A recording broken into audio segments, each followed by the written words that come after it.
Après avoir gagné 100 millions à la loterie, j'ai démissionné de mon travail et suis rentrée chez moi.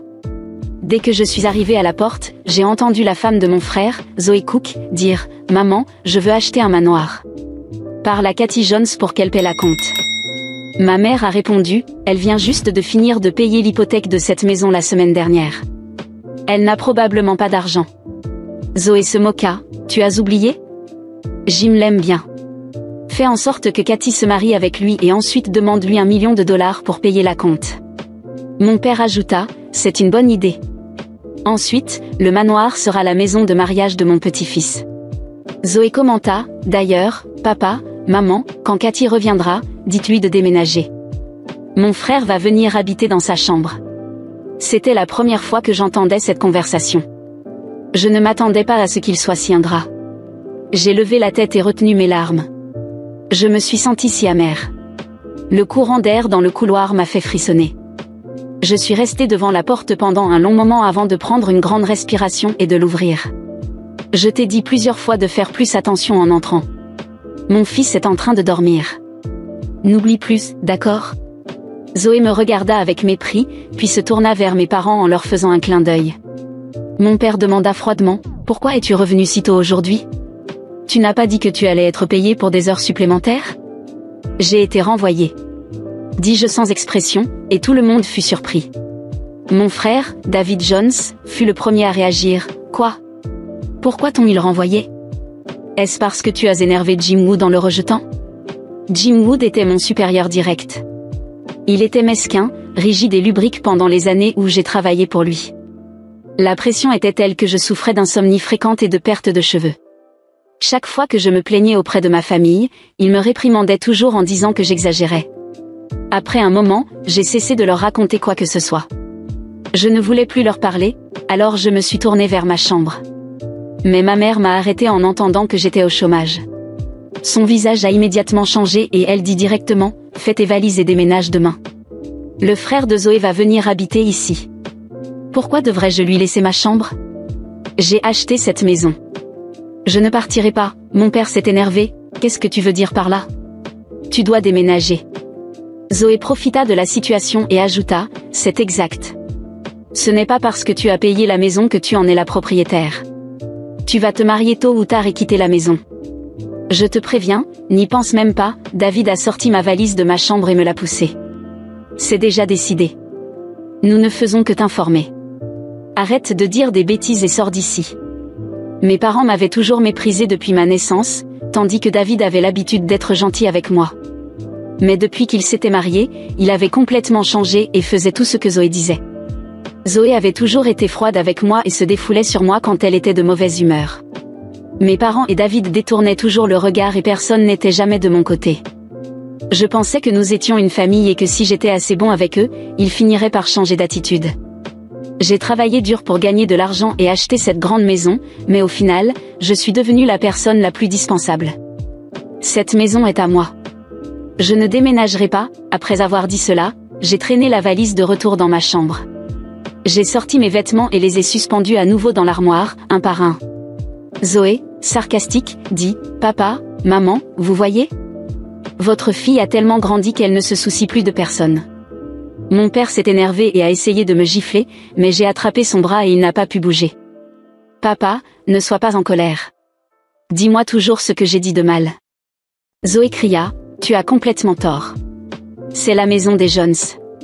Tu dois obéir à tes parents. » Ma mère est venue calmer mon père et se plaignit à voix basse. « Cathy, je ne veux pas te blâmer, mais nous voulons juste que tu déménages pendant quelques jours. » Pourquoi fais-tu tant d'histoires ? Quelques jours ? Maman, ne pense pas que je ne sais pas. Zoé vient de trouver un nouvel emploi pour son frère, alors il prévoit de rester longtemps. C'est ma maison. Pourquoi devrais-je la céder à des étrangers ? Des étrangers ? Comment le frère de Zoé pourrait-il être un étranger ? Depuis que je me suis mariée avec David, son frère fait aussi partie de ta famille. Tu dois le traiter comme s'il était ton frère. Zoé agita les bras en parlant, exaltée. Le traiter comme mon frère ? Ridicule. Que mes parents, David et Zoé profitent de mon argent était une chose, mais pourquoi devrais-je dépenser de l'argent pour le frère paresseux de Zoé ? Il me prenait vraiment pour une idiote. Zoé, tu es vraiment éhontée. Mes parents ne veulent pas me donner la clé de cette petite maison que j'ai achetée avant. Est-il vrai que tes parents y vivent, n'est-ce pas? Et alors, répondit Zoé avec arrogance. Mes parents et mon frère observaient simplement sans la moindre intention de l'arrêter. Je les regardais un par un. Vous êtes décidé à me mettre dehors, n'est-ce pas? Zoé, les dents serrées, répondit, oui. Tu ne vas pas me rendre ces deux maisons, n'est-ce pas? Mon père me regarda furieux, absurdité. Ne pense pas une seconde à ces maisons. Elles ne t'appartiennent pas, et ce n'est pas ta décision. Nous verrons bien. Je me sentais désespérée et soudain, je ne voulais plus rester une minute de plus. Je ne voulais pas perdre plus de temps à discuter avec eux.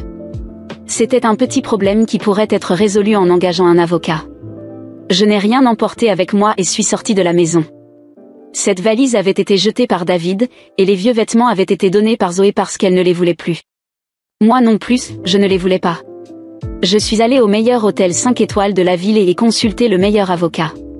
J'avais payé la compte et l'hypothèque des maisons. L'avocat a dit qu'il ne serait pas difficile de les récupérer. Après avoir raccroché le téléphone, je me suis sentie déprimée et contrariée. Je voulais pleurer, mais je ne pouvais pas. Mes parents avaient toujours favorisé David parce qu'il était un homme, et si ce n'était pas pour mes grands-parents qui avaient payé mes études, je n'aurais même pas terminé le lycée. Après avoir été acceptée à l'université, je travaillais jusqu'à 4 emplois à la fois, parfois si épuisée que je m'endormais debout. Après avoir obtenu mon diplôme, j'ai trouvé un emploi à temps plein pendant la journée et un autre à temps partiel dans un fast-food la nuit. J'ai travaillé dur pendant des années, économisant chaque centime, et finalement, j'ai réussi à faire sortir mes parents et David de la vieille maison de mes grands-parents. Je pensais qu'en achetant les deux maisons, la vie serait plus facile et plus confortable. Mais, de manière inattendue, j'ai été expulsée de la maison du jour au lendemain simplement parce que j'ai perdu mon emploi. Ils m'ont complètement tourné le dos. Quelle absurdité! L'amour familial pouvait disparaître en un instant, mais au moins, j'avais eu de la chance dans un autre sens.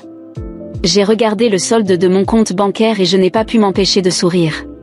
J'avais encore de l'argent. 100 millions de dollars. Une somme que je ne pourrais même pas dépenser en 10 vies. J'ai acheté un manoir avec vue sur la mer dans une zone de luxe. Maintenant, je me réveillais quand je voulais, je faisais du yoga et je regardais la télévision. La vie était extrêmement confortable. Il y avait un groupe de propriétaires dans la communauté du manoir. Après avoir rejoint le groupe, tout le monde m'a chaleureusement accueilli. Elles étaient toutes des femmes riches, et chaque jour, elles parlaient de maquillage, de vêtements et de choses de ce genre. Avant, je ne m'intéressais pas à ces sujets, mais maintenant, mon état d'esprit avait changé. Avec de l'argent en banque, je me suis dit que je devais me faire plaisir et profiter de la vie. Alors, j'ai rejoint leur conversation avec enthousiasme. En quelques jours, je suis devenue amie avec elles, et nous prévoyions souvent de sortir pour prendre un café ou faire du shopping ensemble. J'étais dans une boutique de luxe avec mes nouvelles amies quand, tout à coup, mon père m'appela, furieux. « Tu es une maudite. Tu nous as poursuivis en justice. » Les convocations du tribunal sont arrivées, et les voisins se moquent de nous. Ingrate. Si j'avais su que tu serais comme ça, j'aurais dû t'étrangler à ta naissance. Ma mère a pris le téléphone et a commencé à pleurer hystériquement. Nous avons juste eu quelques disputes. Pourquoi dois-tu faire tout un scandale maintenant? Nous sommes tellement embarrassés dans la communauté. Ils croient presque que nous t'avons maltraité. Je n'ai pas pu m'empêcher de laisser échapper un rire sarcastique. N'était-ce pas vrai? Il ne m'avait jamais bien traité et maintenant il m'avait même expulsé de ma propre maison. Depuis que j'étais enfant, j'avais toujours des tâches ménagères interminables à faire dès que je rentrais chez moi. Mais cela ne me dérangeait pas, parce que nous étions une famille. Cependant, après que David s'est marié, et surtout après qu'ils ont eu un bébé, j'avais encore plus de choses à faire et j'étais de plus en plus fatiguée. Peu importe à quel point j'étais gentille avec eux, mes parents et Zoé n'étaient jamais satisfaits. Ils me traitaient vraiment comme une servante gratuite. Mes amis plaisantaient souvent en disant que je devais leur devoir quelque chose d'une vie antérieure, parce que je travaillais comme une esclave pour payer une dette. Je ne pouvais que sourire amèrement. Cathy, nous t'avons donné la vie et nous t'avons élevée. C'est une grande faveur. Que veux-tu de plus? Je ne veux rien d'autre que la justice. Après avoir dit cela, j'ai raccroché le téléphone. Mes amis et moi avons continué à profiter de notre shopping. Juste au moment où nous allions quitter le centre commercial, j'ai vu Zoé marcher vers moi, en train de parler et de rire avec un homme d'âge moyen. Il ressemblait à un couple amoureux. Quand Zoé m'a vue, Elle s'est effrayée et s'est rapidement éloignée de l'homme. Cathy, tu m'espionnes? Je ne pensais pas que tu étais ce genre de personne. Pourquoi ne vas-tu pas chercher un travail au lieu de me suivre? En voyant son expression coupable, je ne me suis pas fâchée, j'ai juste ri. Je ne suis pas pressée de trouver un travail, et je ne suis pas intéressée à te suivre. Qui penses-tu être? À ce moment-là, mon amie Marie ne put se retenir. Qui est cette femme, Cathy? Demanda Marie. C'est la femme de mon frère, répondis-je. Marie reconnut immédiatement l'homme. Ben Cox, tu fréquentes une femme mariée. Tu n'as pas peur que ta femme l'apprenne? Zoé leva les yeux au ciel et mentit, je ne suis pas la femme de son frère. Elle dit n'importe quoi. Je suis juste une employée de Ben. Notre relation n'est pas ce que tu crois. Ne te méprends pas, Ben agita aussi les mains désespérément, essayant de se distancer de la situation. Zoé me menaça, Cathy, je te préviens. Si tu dis à David, je t'arracherai la langue. C'est alors que David apparut. Il était venu faire du shopping avec son patron, nous voyant discuter de loin, il accourut. Cathy, je te préviens, ne mets pas Zoé en colère. Elle est enceinte de notre deuxième enfant. Si c'est un garçon, ce sera une grande contribution pour notre famille. Notre famille, pensais-je, depuis le jour où ils m'ont expulsé, je n'avais plus rien à voir avec eux. L'expression de David changea immédiatement. Ce n'est pas quelque chose que tu peux décider. Tu es vraiment stupide. Même si tu gagnes le procès contre nos parents, tu devras encore payer une pension. De toute façon, les 2 maisons sont à nous, donc la pension, ce n'est rien pour nous. En mentionnant les maisons, Zoé perdit le contrôle. Ces 2 maisons sont à nous. Ne pense pas que tu vas les garder. Zoé a toujours été irrationnelle. J'avais travaillé très dur pour acheter ces maisons, et maintenant je ne faisais que récupérer ce qui m'appartenait. J'ai engagé un avocat et je vais bientôt récupérer les maisons. Vous 2 devriez rentrer chez vous et commencer à faire vos valises. Réfléchissez à l'endroit où vous allez vivre dans le futur. Zoé devint si furieuse que son visage devint rouge. Elle se retourna et gifla David. Tu vas laisser Cathy m'humilier comme ça? Qu'est-ce qui ne va pas chez toi? Alors David tenta de m'agresser, mais mes amis l'entourèrent immédiatement et l'en empêchèrent. Van, une autre de mes amies, regarda Zoé avec mépris et dit, pourquoi tu ne ramènes pas ton mari d'ici? Tu ne peux pas te permettre de t'attirer des ennuis avec ces femmes. Nous habitons toutes dans la communauté des manoirs. Zoé me regarda surprise. Comment t'es-tu retrouvée avec elle? Tu travailles comme leur domestique? Marie la foudroya du regard et répondit avec mépris, domestique? Cathy est notre voisine. Tu as loué un manoir. D'où as-tu tiré l'argent? Tu t'es mariée en cachette avec Jim et il t'a donné de l'argent? Zoé demanda incrédule. Marie rit sarcastiquement. Le manoir de Cathy n'est pas loué. Elle l'a acheté comptant. David et Zoé restèrent stupéfaits. Quoi? Lorsque David et Zoé sont restés paralysés en apprenant que j'avais acheté le manoir comptant, j'ai ressenti un plaisir indescriptible courir dans mes veines. Mais ce n'était pas encore suffisant. Il méritait plus que de la surprise. Il méritait de sentir le poids du mépris que j'avais porté pendant des années. Avec un sourire mêlant mépris et supériorité, je me suis tournée vers mes amis et j'ai dit: partons d'ici, les filles. Je pense que j'ai déjà perdu assez de temps avec des gens qui ne valent rien. Alors que nous commencions à marcher, j'ai entendu la voix de David trembler de colère. Cathy, tu crois vraiment que tu vas t'en tirer comme ça? Tu n'as rien. Ces maisons sont à nous, et je te jure devant Dieu que tu vas finir seule, en mendiant, comme tu aurais toujours dû l'être. Ça ne sert à rien de prétendre que tu es dans une meilleure situation maintenant, parce que ce n'est pas le cas. Tu as toujours été un boulet. Je me suis arrêtée en plein milieu du chemin et je l'ai regardé, encore de loin, avec un mélange de pitié et de mépris. David, tu penses vraiment que tu vas sortir de cette situation comme la victime? Tu es marié à une femme qui ment, qui te trompe et qui te manipule, et tu t'illusionnes en pensant que tu es supérieur à moi? Zoé te traite comme un pantin, et nous le savons tous. Tu veux savoir ce qui est drôle? Même avec tout le soutien de nos parents, même en étant le chouchou, tu n'as jamais réussi à construire quoi que ce soit par toi-même. J'ai acheté les maisons, j'ai payé pour la vie confortable que vous menez, et maintenant, quand le sol commence à trembler sous vos pieds, tout ce que tu trouves à faire, c'est me menacer. Pathétique. David ne trouvait pas ces mots, mais Zoé, furieuse, avança vers moi, le visage complètement déformé par la colère. Tu te crois meilleur que nous, n'est-ce pas? Juste parce que tu as eu la chance de gagner à la loterie? Tu es une perdante, Cathy. Tu l'as toujours été et tu le seras toujours. Rien ne changera le fait que tu es juste une vieille fille amère, sans personne. Je pris une profonde inspiration, et pendant un instant, j'ai pensé à la laisser continuer avec ses insultes. Mais je me suis alors rendu compte que j'en avais assez supporté toute ma vie. Je me suis approchée assez près de Zoé pour qu'elle puisse voir la fermeté dans mes yeux, avec une voix contrôlée mais pleine de mépris, j'ai répondu. Je peux être célibataire, Zoé. Mais au moins, je suis libre. Libre d'un mariage malheureux avec un homme qui me traite comme une moins que rien et d'une famille qui ne m'a jamais valorisée. Maintenant, regarde-toi, tu es prisonnière d'une vie construite sur des mensonges, des manipulations et des trahisons. Tu penses avoir le contrôle, mais en réalité, tu es juste prisonnière de tes propres actions. Continue avec tes menaces, continue à t'illusionner. À la fin, c'est toi qui finiras seule.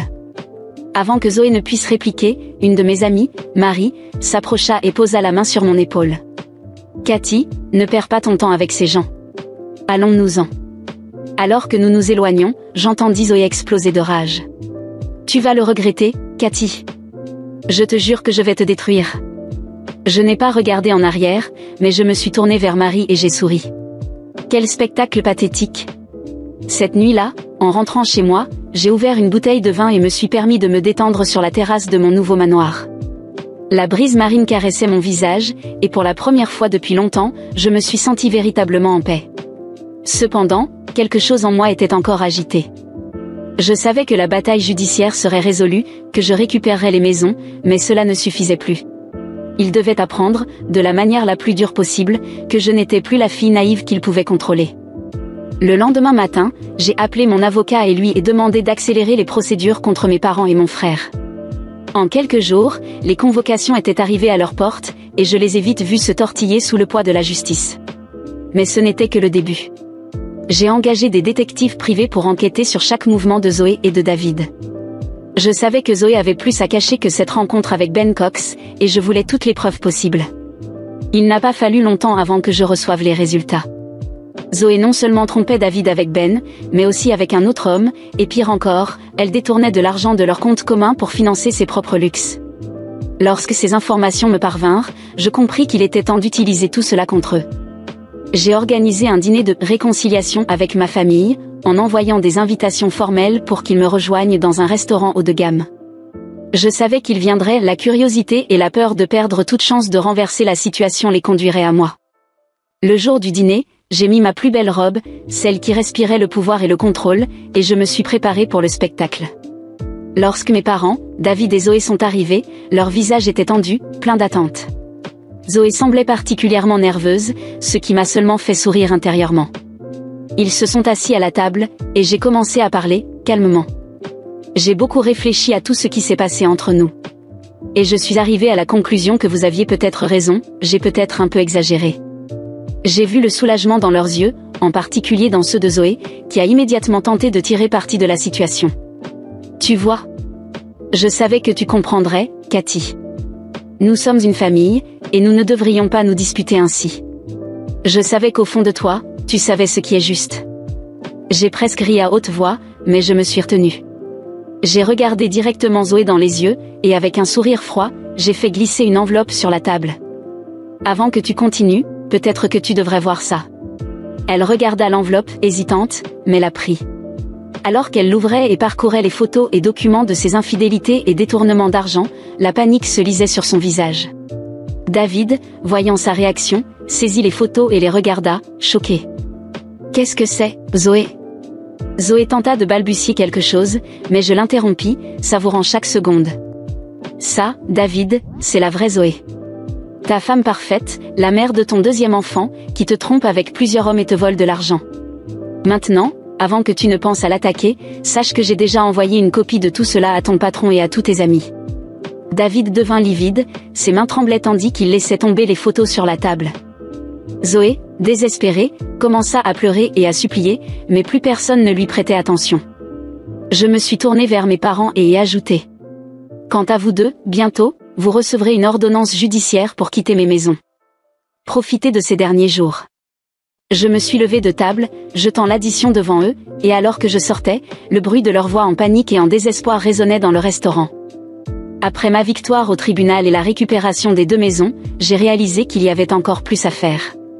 Gagner 100 millions à la loterie m'a donné bien plus que du confort, cela m'a donné du pouvoir et, surtout, des options.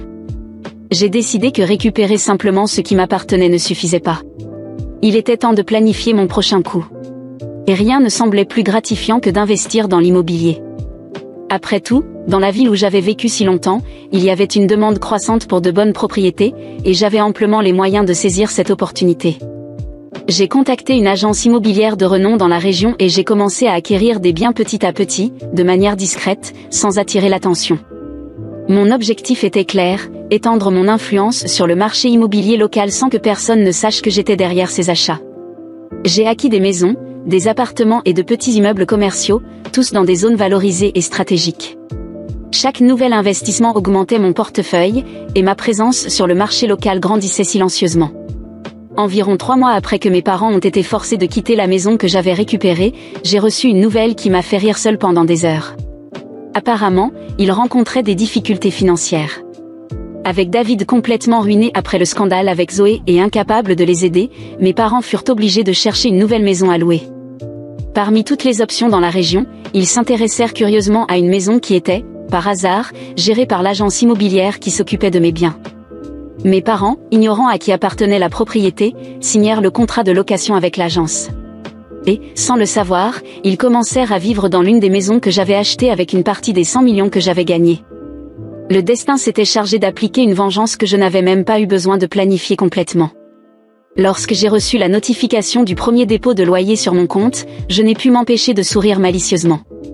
Mes parents, qui m'avaient expulsé de ma propre maison et m'avaient traité comme un fardeau toute ma vie, payaient maintenant un loyer directement à moi, sans même le savoir. L'ironie de tout cela était si délicieuse que cela semblait irréel. Eux, qui pensaient toujours avoir le contrôle, dépendaient maintenant de moi pour leur toit. Et le meilleur de tout, ils n'en avaient pas la moindre idée. Les semaines passèrent, et je continuais à recevoir les dépôts ponctuellement.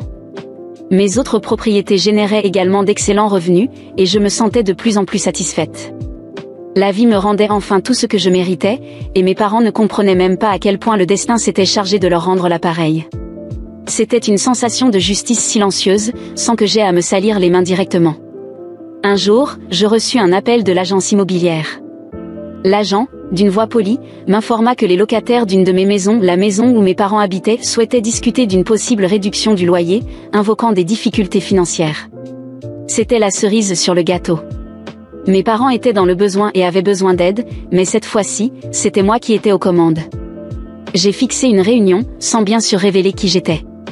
Lorsque mes parents sont arrivés au bureau de l'agence immobilière, j'ai été placée dans une salle privée, d'où je pouvais les voir via la caméra de sécurité.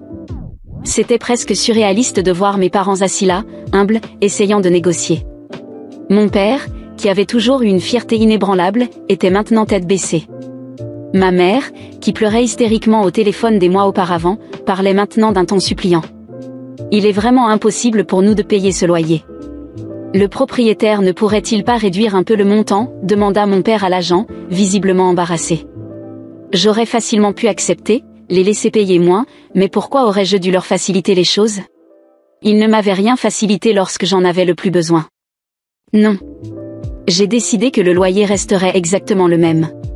L'agent leur transmit poliment la décision, et en entendant la réponse, mon père parut visiblement frustré.